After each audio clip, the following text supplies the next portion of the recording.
Mesdames et messieurs, je vous accueille avec plaisir à la troisième conférence de presse du jour, la dernière du jour aussi, dans laquelle nous allons traiter deux thèmes. Le Conseil fédéral a pris un certain nombre de décisions aujourd'hui concernant le cas Tiner et les copies de documents qui avaient été retrouvés.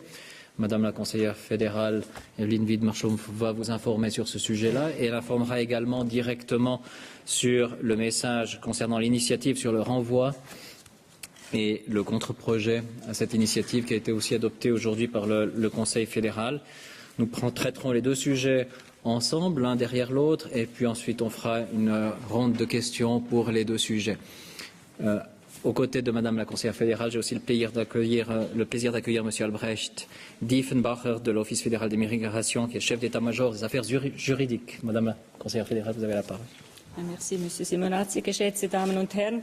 Ich möchte Ihnen zuerst berichten über den Entscheid, den der Bundesrat heute im Fall Tiner gefällt hat. Ein Entscheid bzw. eine Angelegenheit, die uns schon seit ein paar Monaten, um nicht zu sagen Jahre, beschäftigt. Vielleicht kurz, am 14. November 2007 hat der Bundesrat sich mit diesem Fall auseinandergesetzt, in der damaligen Zusammensetzung, und hat, Sie wissen das, entschieden, dass bestimmte Akten in dieser Angelegenheit vernichtet werden sollen.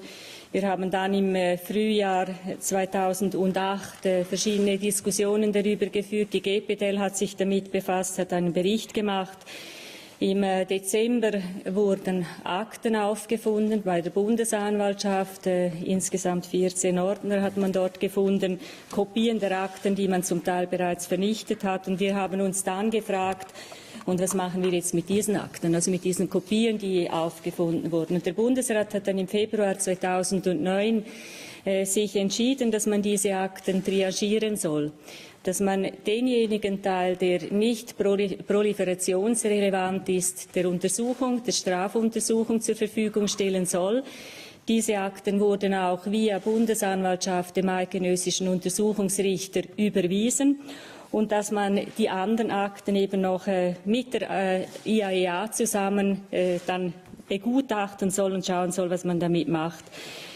Die Ausscheidung wurde mit der IAEA zusammen gemacht am 18. bis 20. März 2009 und die IAEA hat dann bei den proliferationsrelevanten Akten noch einmal zwei Kategorien gemacht mit unseren Mitarbeitern, die zuständig sind, zusammen, und zwar in eine Gruppe Akten, die das Atombombendesign betreffen, und eine Gruppe Akten, die die Urananreicherung betreffen.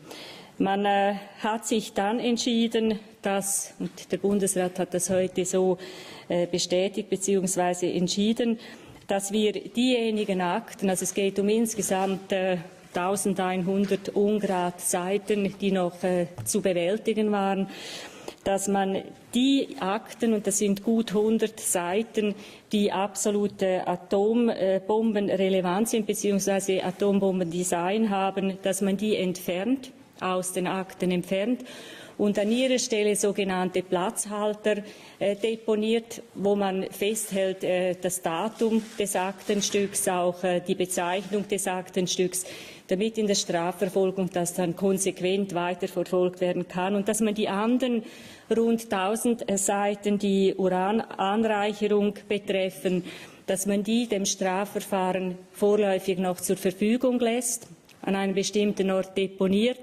und die Untersuchungsbehörden, Strafverfolgungsbehörden und auch die Verteidigung dort Akteneinsicht nehmen können, diese Akten nicht kopieren dürfen, aber eine Abschrift davon, also handschriftliche Aufzeichnungen davon machen dürfen, damit sie das im Strafverfolgungsprozess benutzen dürfen. Die rund 100 Seiten, die Atombombendesign enthalten, die werden vernichtet, sobald die Platzhalter erstellt sind. Das muss man zuerst machen.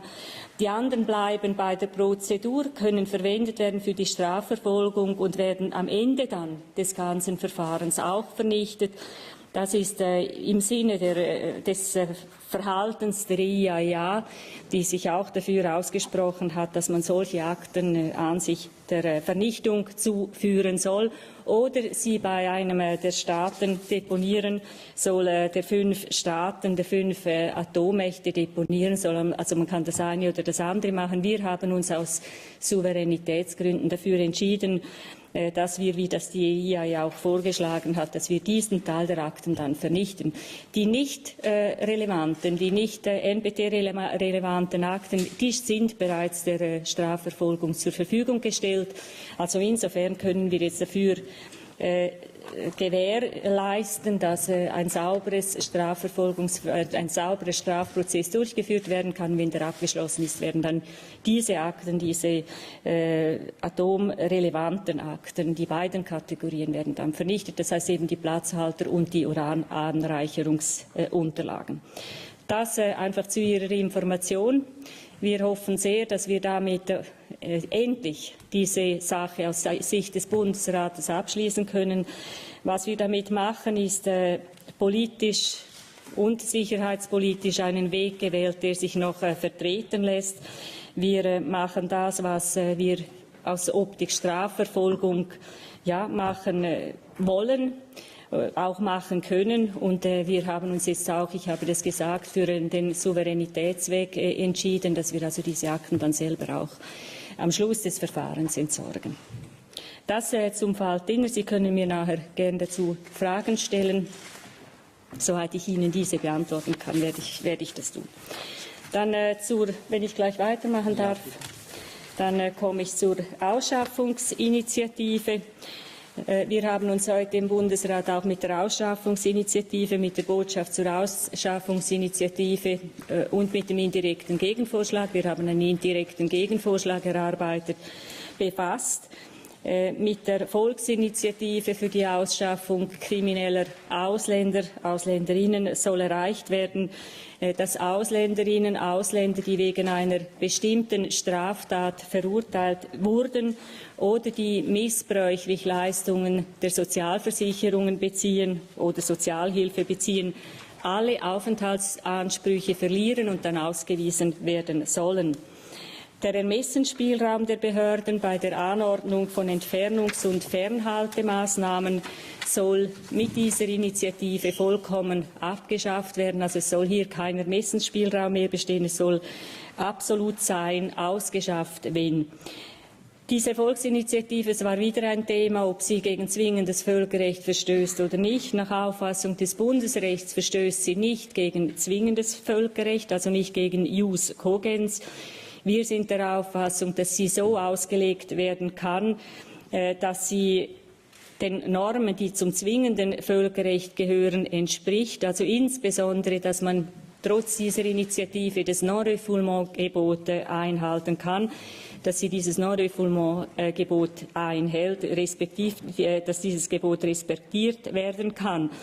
Allerdings muss man dann eine rechtliche Unterscheidung machen zwischen einer Anordnung und einer Vollstreckung zugunsten der Initiative, zugunsten der Gültigkeit der Initiative.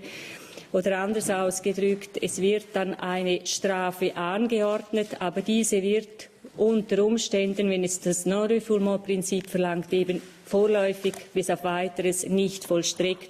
Das ist juristisch vielleicht nicht ganz einfach zu erklären, aber es ist eine saubere Lösung. Das steht auch in Übereinstimmung mit dem Völkerrecht. Und ich denke, zugunsten der Initiative darf man das auch so auslegen. Sie würde also, wie wir das feststellen, auch in Übereinstimmung mit der bis anhin geübten Praxis in diesen Bereichen, also in dieser Frage zwingendes und nicht zwingendes Völkerrecht. Sie würde nicht gegen zwingendes Völkerrecht verstoßen, aber sie würde trotzdem Völkerrecht verletzen, also nicht zwingendes Völkerrecht verletzen. Sie würde zu Kollisionen führen, unter anderem mit Völkerrecht, mit der EMRK, aber natürlich auch mit unserer Bundesverfassung. In der Bundesverfassung haben wir eine Vorschrift, dass Anordnungen, dass Verfügungen, dass sich unsere Handlungen nach dem Prinzip der Verhältnismäßigkeit zu richten haben. Das gilt an sich für alle Anordnungen.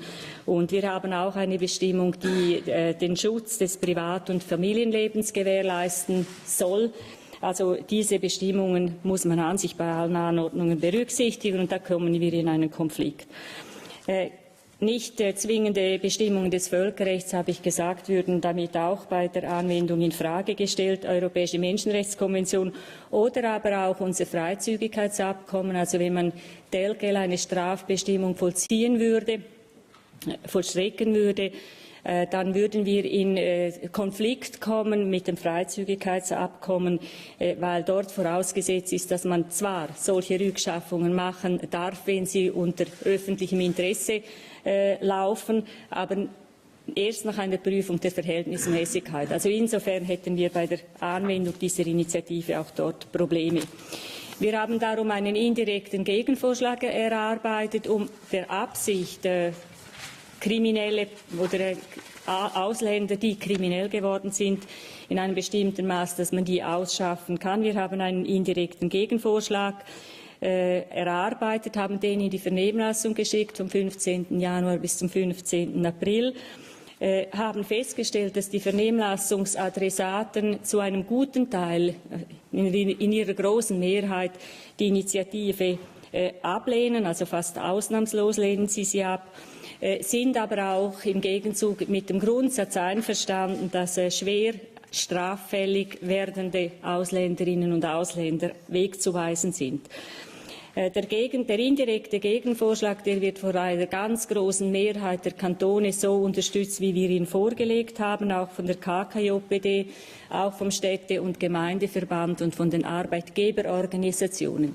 Nicht einverstanden mit diesem indirekten Gegenvorschlag, das sind die Kirchen oder verschiedene Kirchen- und Hilfsorganisationen, und das sind auch Arbeitnehmerorganisationen, die der Auffassung sind, dass das geltende Recht bereits genügend Spielraum lässt, um kriminell gewordene Ausländerinnen und Ausländer wegzuweisen. Wir haben in der heute verabschiedeten Botschaft im Grundsatz das, was wir in der Vernehmlassung zur Diskussion gestellt haben, verabschiedet. Wir haben dann eine Änderung gemacht. Ich werde darauf noch zurückkommen. Das heißt, einen Zusatz gemacht, was den konsequenten Widerruf von ausländerrechtlichen Bewilligungen bei schwerwiegenden Straftaten, das heißt Straftaten, ausgefällten Straftaten, rechtskräftig gewordenen Urteilen von mindestens 2 Jahren betrifft. Da sind wir dabei geblieben, so wie wir das in die Vernehmlassung gegeben haben. Wir haben auch gesagt, dass bei jedem Entscheid auch die Frage des Integrationsgrades beim Widerruf zu berücksichtigen ist. Wir haben ganz allgemein für die Bewilligung, auch für die Niederlassungsbewilligung, haben wir die Frage der Integration jetzt auch noch geregelt. Also zum einen für die Erteilung einer Niederlassungsbewilligung und dann auch für den Widerruf einer Bewilligung ist immer auch eine Frage der Integration, die wir hier auch mit beurteilen wollen. Und ich habe gesagt, bei jedem Entscheid, auch eines Widerrufs, ist auch der Grundsatz der Verhältnismäßigkeit zu prüfen. Persönliche Umstände im Einzelfall sind auch zu prüfen. Wir haben 2 Bestimmungen jetzt im Ausländergesetz. Nach der einen hat die Behörde, die einen Entscheid fällt auf Wegweisung, einen relativ weiten Ermessensspielraum, dann, wenn es um ein Verhalten geht, das gegen die öffentliche Ordnung verstößt, wenn man gleichzeitig Sozialhilfe über eine längere Zeit in einem großen Umfang bezieht und noch straffällig wird. In solchen Fällen hat die Behörde einen relativ weiten Ermessensspielraum, ob sie wegweisen will, soll oder ob unter dem Gesichtspunkt der Verhältnismäßigkeit sich das nicht aufdrängt. Bei den neuen Tatbeständen, die wir eingeführt haben oder die wir jetzt in der Botschaft haben, hat die Behörde praktisch keinen Ermessensspielraum mehr. Da gilt dann nur noch die Frage der Verhältnismäßigkeit und der Übereinstimmung mit dem Völkerrecht. Also es wird im Grundsatz ausgewiesen, eine Ausländerin, ein Ausländer, die sich straffällig macht und die bestraft wird mit einer Strafe von 2 Jahren und mehr, mindestens 2 Jahren. Oder auch eine Ausländerin, ein Ausländer, die bestraft wird, die ein Delikt begeht, das mit einer Strafe belegt ist, die eine einen Minimumansatz hat von einem Jahr. Das ist neu gegenüber der Vorlage. Das haben wir in der Vernehmlassungsvorlage nicht gehabt. Und da wurde uns dann von verschiedenen Seiten darauf hingewiesen, dass man auch zusätzlich zu diesen 2 Jahren Bestrafung, also Konkretbestrafung, Urteil, das auf eine Bestrafung von 2 Jahren lautet, dass man dazu noch einen Katalog machen soll mit Straftatbeständen, bei denen auch auszuweisen ist, fast in allen Fällen auszuweisen ist, Strafen, die einen Minimalstrafrahmen haben oder eine Minimalstrafe haben von 1 Jahr. Darunter fallen beispielsweise Mord, darunter fällt auch Vergewaltigung, vorsätzliche Tötung, Brandstiftung, terroristische Anschläge und so weiter. Da haben wir im Strafgesetzbuch heute einen Minimalansatz der Strafe von 1 Jahr. Das wären auch solche sind solche Gründe, die eine Ausweisung notwendig machen nach unserem heutigen Gesetz, außer wenn es sich nicht aus völkerrechtlichen Gründen im Einzelfall nicht umsetzen lassen würde. Also das Gebot der Verhältnismäßigkeit und des Völkerrechts, das bleibt selbstverständlich auch in solchen Fällen ist aufrechtzuerhalten. Wir haben durch diesen indirekten Gegenvorschlag jetzt auch die Möglichkeit, eine etwas einheitlichere Praxis in den Kantonen zu bewirken. Also es wird zu einer einheitlicheren und etwas konsequenteren Praxis kommen, weil der Rahmen klar festgelegt ist. Ich habe vorhin gesagt, auch bei der Erteilung der Niederlassungsbewilligung, nicht nur beim Bewilligungsentzug und bei der Wegweisung, wollen wir eine erfolgreiche Integration als zur Voraussetzung machen. Heute ist es so, dass eine Niederlassungsbewilligung ja mit keinen Bedingungen verbunden ist. Sie wird dann erteilt und dann gilt sie. Und künftig soll sie nur noch erteilt werden, wenn eine erfolgreiche Integration vorliegt. Und das soll auch die ausländischen Ehegatten betreffen im Rahmen eines Familiennachzugs. Das heißt, erfolgreiche Integration. Wir haben das auf Gesetzesstufe schon einigermaßen umschrieben. Wir werden das noch auf Verordnungsstufe genauer umschreiben müssen und dass man natürlich auch wird das in der Praxis weiterentwickeln. Das heißt, dass man die Rechtsordnung respektiert, die schweizerische Rechtsordnung respektiert, dass man unsere Grundwerte anerkennt, dass man auch gewillt und bereit ist, am gesellschaftlichen Leben teilzunehmen, an der Arbeit teilzunehmen, an der Bildung teilzunehmen und nicht zuletzt gehört dazu auch die sprachliche Integration, also gewisse Sprachkenntnisse. Wir sind der Auffassung, dass wir, wenn wir bereits bei der Erteilung einer Niederlassungsbewilligung dieser Integration ein hohes Gewicht beimessen, dass es uns dann davon entlastet, im Nachhinein Bewilligungen im Nachhinein im Rahmen eines längeren Widerrufsverfahrens dann Bewilligungen wieder zu entziehen. Insgesamt sind wir der Auffassung, dass wir mit diesem indirekten Gegenvorschlag einen völkerrechtskonformen Gegenvorschlag zur Initiative vorlegen können und hoffen selbstverständlich, dass dieser indirekte Gegenvorschlag dann auch erfolgreich sein wird. Merci Madame la Conseillère fédérale. Nous pouvons passer directement aux questions et réponses. Je demande peut-être à la régie, si vous m'entendez, si on peut faire cesser ce bruit, si c'est dans vos parages. Oui, je vous en prie. Bei der Freiheitsstrafe von mindestens 2 Jahren spielt es eine Rolle, ob sie bedingt oder unbedingt ausgesprochen wird? Nein, das ist eine Anordnung einer Strafe und ist einfach das Maß der ausgesprochenen, rechtskräftig dann verfügten Strafe, 2 Jahre. Herr Berenbold, eine Frage? Ja, ich habe eine Frage zu diesen Tatbeständen mit 1 Jahr mindestens bestraft werden. Also ich sehe da Brandstiftung. Ist das nicht de facto jetzt eine Herabsetzung der Grenze von 2 auf 1 Jahr, was Sie hier vornehmen? Und zweite oder Anschlussfrage, ist das Brandstiftung, wenn ich meinem Nachbarn ein dürres Gebüsch in Brand setze, aus Wut über ihn? Also Brandstiftung, wirkliche Brandstiftung im Sinne des Artikels im Strafgesetzbuch ist dann, wenn Sie Leben gefährden damit, also Gefahr schaffen für Leben, das heißt lebensgefährdend etwas unternehmen und nur dann kann man das unter den Tatbestand der Brandstiftung im Sinne des Strafgesetzbuches hineinnehmen.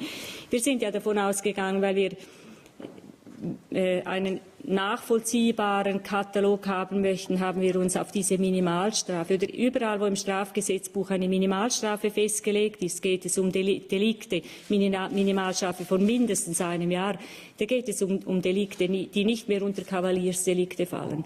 Also da ist Mord ist mit mindestens einem Jahr bzw. noch mehr, dann einfach überall, wo die Mindeststrafe ein Jahr ist, hat der Gesetzgeber bei der Festlegung der Strafbestimmungen im Strafgesetzbuch offensichtlich diesen Delikten eine bestimmte Schwere zugeordnet oder diese als in einer bestimmten Weise schwer angeschaut. Und von dieser Qualifikation gehen wir auch aus. Wir sind ja, Sie wissen, dass dabei, das spielt jetzt natürlich hier auch hinein, den besonderen Teil des Strafgesetzbuches zu überarbeiten, beziehungsweise auch zu schauen, wo sind diese einzelnen Straftatbestände beziehungsweise die Strafandrohungen für diese Straftatbestände in einem Gleichgewicht und wo müssen wir da gewisse Anpassungen vornehmen, Revisionen durchführen. Und da geht es auch darum, ein Gleichgewicht herzustellen, das heute nicht bei allen Tatbeständen gegeben ist zwischen Vermögensdelikten und Delikten gegen Leib und Leben.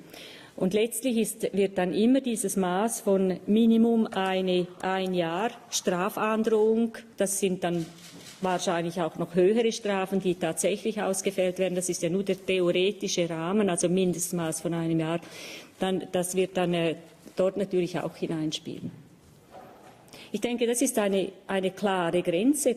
Das ist etwas, woran man etwas festmachen kann. Alles andere ist ja willkürlich und zum Teil, wenn Sie nicht eine Grenze nehmen im Strafrahmen drin, dann kommen Sie in einen Katalog hinein, der sehr Willkürliches an sich hat. Also wenn Sie die Ausschaffungsinitiative beispielsweise ansehen, da ist auch ein Katalog drin, da ist Mord, das Vergewaltigung, das ist in unserem Strafkatalog ja auch drin, aber zum Beispiel ist dort Diebstahl drin, aber nicht qualifizierter Betrug. Ein qualifizierter Betrug mit einem großen Vermögensdelikt bzw. großem Deliktsbetrag ist in der Qualität etwas viel gravierendes als ein Diebstahl, ein Einbruchdiebstahl. Und von daher denke ich, ist es richtig, wenn man sich nicht einfach am Straftatbestand festhält, sondern am Minimum des Strafmaßes. Das war unsere Ausgangslage. Madame Pictet avait une question, mais... Oui, à ce propos, justement, est-ce que vous pouvez donner un exemple concret d'une personne qui n'aurait pas été condamnée avec votre avant-projet, enfin qui n'aurait pas été renvoyée avec votre avant-projet, mais qui dorénavant pourra être renvoyée avec le complément que vous avez apporté aujourd'hui? Also es gibt verschiedene Beispiele in all diesen Bereichen, die ich jetzt aufgeführt habe, wo der ausgesprochene Strafrahmen dann 2 Jahre ist. Aber ob man das vollzieht, ist heute eben die Frage, ob ein Gericht das vollzieht. Habe ich Sie falsch verstanden? Oui, c'est pas ma question, je suis désolée. L'assassinat, par exemple, est de toute façon assorti d'une peine d'au moins 10 ans. Donc ça ne change rien, aussi bien avec votre... Voilà, et même avec votre avant-projet ou avec le nouveau projet. Par contre, dans le cadre d'un viol, par exemple, est-ce que ça change quelque chose maintenant avec la correction que vous avez apportée à votre avant-projet?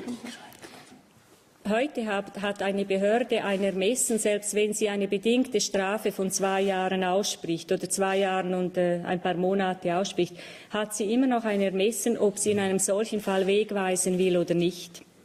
Und zwar ein Ermessen, das weitergeht als nur die Überprüfung auf Verhältnismäßigkeit. Und künftig wird sie das nicht mehr haben. Künftig ist wegzuweisen, nach unserem indirekten Gegenvorschlag, ist wegzuweisen, wenn eine Strafe ausgefällt wird von 2 Jahren oder mehr, auch wenn diese bedingt ist, oder wenn das Strafmaß der Strafe, die zur Diskussion steht, ein Minimum von 1 Jahr ist. Dann kann man nur noch überprüfen, ob Verhältnismäßigkeit im Einzelfall gegeben ist und ob das Völkerrecht eingehalten wird. Aber der weite Ermessensspielraum, der heute zum Teil besteht, oder zum Teil, den die Behörden heute eigentlich haben mit Bezug auf Wegweisungen, den werden sie in diesen Fällen nicht mehr haben. In den anderen Fällen werden sie ihn immer noch haben, dort wo es um einen Verstoß gegen die öffentliche Ordnung und Sicherheit, die Fragen der Sozialhilfebezüger, die Frage der kleineren Delikte. Es heißt nicht, dass es dort ausgeschlossen ist, wegzuweisen. Auch in solchen Fällen, wenn sich etwas kumuliert, kann man wegweisen. Aber in diesen Fällen, wie wir sie heute jetzt formuliert haben, wird man wegweisen müssen, außer wenn die Verhältnismäßigkeit zur Diskussion stehen würde und die Privatinteressen, das öffentliche Interesse überwiegen würden, was in all diesen Delikten, die wir aufgezählt haben, ja kaum der Fall sein kann. Habe ich Sie jetzt richtig verstanden? Wir haben noch Ich versuche nachzufragen in die gleiche Richtung. Also die Vorlage, die Sie in die Vernehmlassung geschickt haben, die beinhaltete ja gewisse Delikte, auch wenn das aufgrund des Strafmaßes definiert wurde. Welche Delikte, haben Sie Beispiele von Delikten, die jetzt zusätzlich dazukommen wegen dieses einen Jahres, weil es nicht 2, sondern mindestens 1 Jahr ist? Das wäre auch diese Frage gewesen. Was ist zwischen Vernehmlassung und jetzt Botschaft neu? Also nicht heutiger Zustand. Und, das ist das Strafmaß in bestimmten Fällen. Also bei einer Vergewaltigung, wenn Sie 1 Jahr oder 15 Monate geben, Strafmaß Vergewaltigung, dann haben Sie nach unserem ursprünglich in die Vernehmlassung geschickten Vorschlag, gibt es nicht zwingend eine Wegweisung. Aber heute, weil Vergewaltigung mit einem Mindestrahmen von 1 Jahr bestraft ist, selbst wenn sie dann wenn es 15 Monate Gefängnis gibt, dann muss eine Wegweisung vollzogen werden. Das ist der Unterschied. Ist das jetzt? Eine zweite Frage, eine Nachfrage. Das ist absolut klar. Darf ich noch eine bestimmt dumme Frage einer juristischen Laien stellen? Was ist denn jetzt der Vorteil dieser Lösung gegenüber einem, oder anders gefragt, haben Sie eigentlich jetzt einen Deliktkatalog vorgelegt, aber aufgrund des Strafmaßes definiert und nicht eben eine lange Aufzählung von Delikten? Also verstehe ich das richtig? Ja. Wir haben jetzt zwei Wege oder 2 Linien beschrieben. Eines ist das Aufhängen oder das Andocken am Strafmaß bzw. an der Strafe, die ausgefällt wird. Die rechtskräftig ausgefällte Strafe, das Strafmaß, das die betroffene Person erhält. Und das andere ist am theoretischen Strafrahmen, dem Minimalstrafrahmen von 1 Jahr bei verschiedensten Delikten. So haben wir eben die Möglichkeit, dort, wo die tatsächlich ausgefällte Strafe 2 Jahre und mehr ist und dort, wo die Androhung, und damit kann man eben auch die an sich als schwerwiegend qualifizierten Strafen, selbst wenn sie nicht mit 2 Jahren bestraft werden im Einzelfall, also an der Vergewaltigung kann man das eigentlich relativ gut aufzeigen, weil dort ist der Minimalstrafrahmen 1 Jahr. Bis man heute 2 Jahre oder mehr verhängt bei einer Vergewaltigung, braucht es einiges. Oder jetzt 1 Jahr oder 15, 18 Monate, also 18 Monate, das ist relativ oft. Das würde also jetzt reichen dann für eine Wegweisung. Das ist ja de facto dann ein Deliktkatalog, den Sie jetzt da vorlegen.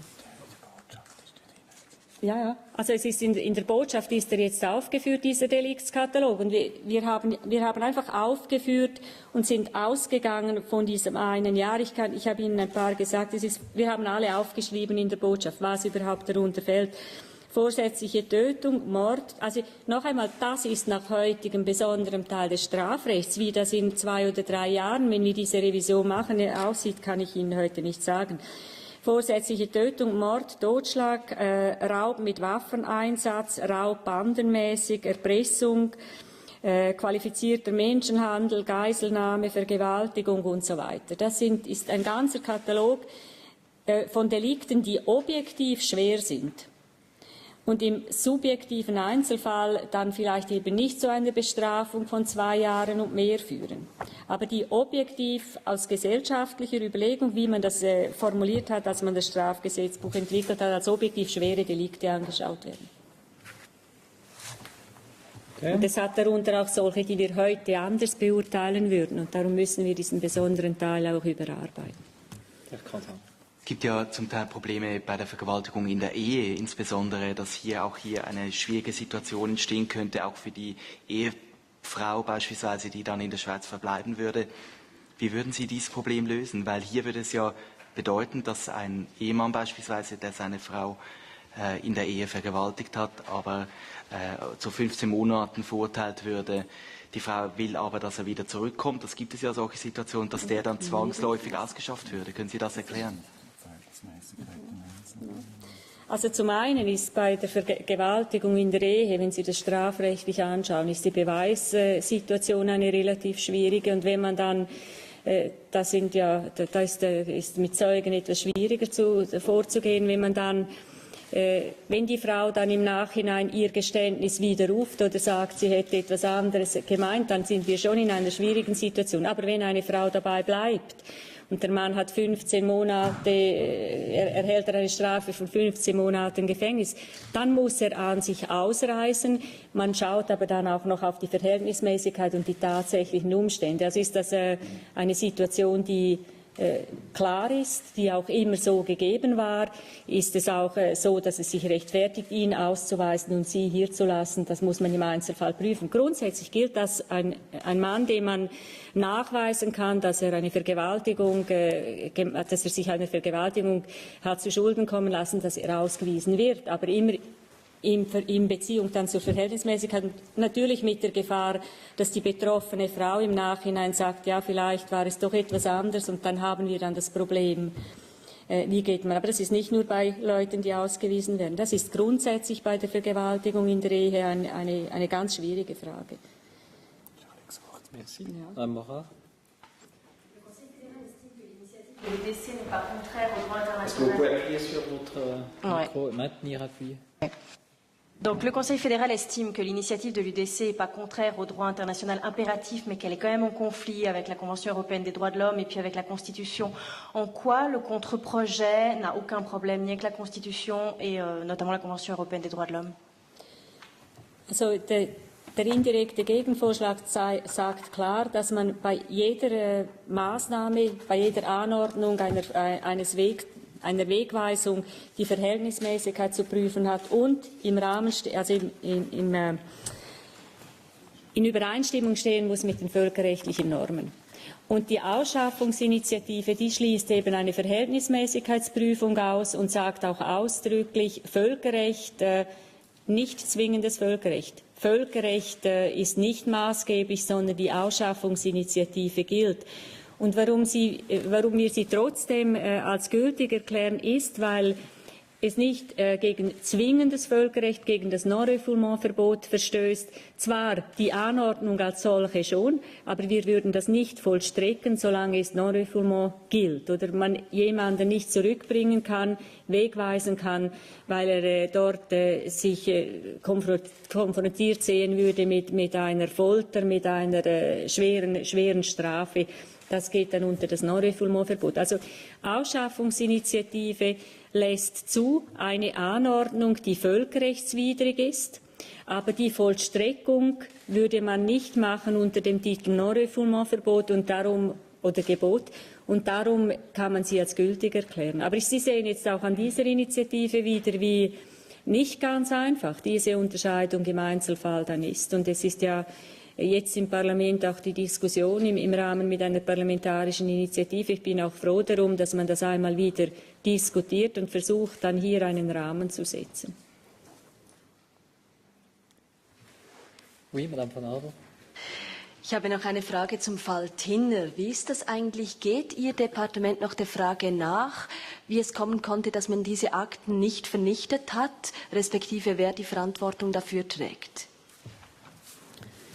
Also wir haben alle diese Fragen, die man klären konnte, geklärt. Und mir geht es jetzt eigentlich darum, dass wir diese Angelegenheit abschließen können. Wir haben uns ungefähr 1,5 Jahre mit diesem Fall beschäftigt und der Strafprozess ist immer noch nicht abgeschlossen. Also ich denke, es ist wichtig jetzt, dass die Strafverfolgung durchgeführt werden kann, dass es ein sauberes Verfahren gibt und dass es abgeschlossen wird. Und ich meine, wir haben jetzt von unserer Seite her das gemacht, was man machen kann im Interesse der Strafverfolgung. Darf ich trotzdem noch einmal nachfragen? Also selbstverständlich haben wir das aufgearbeitet und sind auch der Frage nachgegangen, warum diese Akten noch einmal aufgetaucht sind und unter welchen Umständen. Das ist aufgearbeitet. Da hat man auch Maßnahmen ergriffen, dass man nicht mehr künftig auf Akten stößt, von denen niemand etwas weiß. Da haben wir jetzt die notwendigen Maßnahmen ergriffen. Aber weshalb konnte es so weit kommen? Also was sind Ihre Erkenntnisse? Wo wurden Fehler gemacht? Wer trägt die Verantwortung? Ich denke, da gibt es verschiedene Stellen, die nicht optimal funktioniert haben. Und schauen Sie, es macht eigentlich auch keinen großen Sinn, jetzt noch zu versuchen, rückwirkend bis im Jahre 2006 bzw. 2005 festzustellen, wer hat welche Akten wann wo kopiert und wohin deponiert. Der Nutzen daraus wäre nicht sehr groß. Und das, was wir daraus gewinnen konnten,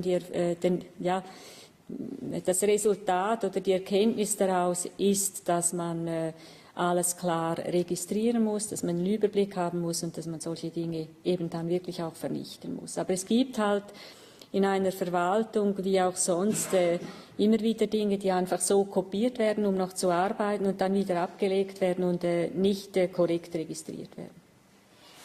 Erlauben Sie noch eine letzte Frage. Also es wird niemand zur Rechenschaft gezogen oder zur Verantwortung gezogen deswegen? Mindestens nicht öffentlich. Herr Berenbold. Trotzdem noch eine Nachfrage im gleichen Ding. Wurden diese Akten kopiert von den Ermittlern, die ja gegen die Vernichtung waren? Und in dem Sinne wurde Herr Blocher, der damalige Vorsteher des EJPD, damit hintergangen? Also die Akten, das ist eine Tatsache, die Akten wurden kopiert während der Strafuntersuchung, das heißt während des Verfahrens im Jahre 2006. Was die Absicht war der Personen, die das gemacht haben, das kann ich Ihnen nicht abschließend sagen. Es ist einfach eine Tatsache, dass wir sie im Dezember 2008 dann festgestellt haben. Y a-t-il encore? Oui, je vous en prie.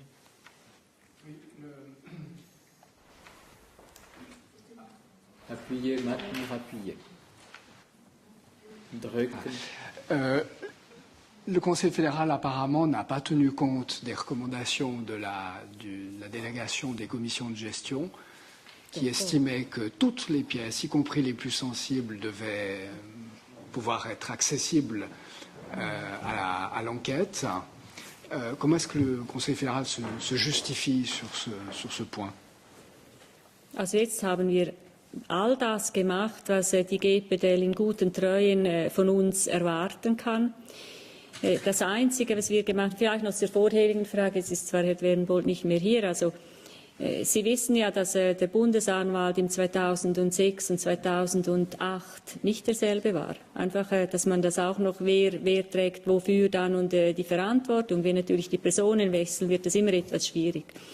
Ich möchte damit einfach sagen, der heutige Bundesanwalt hat hierfür keine Verantwortung. Also er hat es ja gar nicht gewusst, dass diese Akten dort gelagert waren und kopiert waren. Aber jetzt zur anderen Frage. Wir haben allein 100 Seiten von, also ich sage Ihnen, das ist nicht so ganz einfach. Wir haben noch einmal 14 Ordner festgestellt, kopierte Ordner. Dort drin sind 1100 Ungrad Seiten und wir haben daraus einen kleinen Teil herausgenommen. Wir werden Platzhalter dafür machen, um zu sagen, was sind das für Akten, damit es in der Strafverfolgung dann auch klar ist in der Untersuchung. Und das sind Atombombendesigns-Akten, die Sie gar nicht verwenden dürfen, um einen Beweis zu führen in einer Strafverfolgung. Oder diese Akten darf man an sich gar nicht haben nach unseren Verträgen, also nach dem Kernvertrag, den wir haben, dass man solche Akten nicht oder solche Unterlagen nicht lagern darf. Die dürften gar nicht vorhanden sein. Gilt für die IAEA auch, gilt auch für die 5 Atommächte. Niemand darf solche Akten oder Unterlagen haben. Das bezieht sich jetzt nur auf diesen kleinen Teil der 100 Seiten.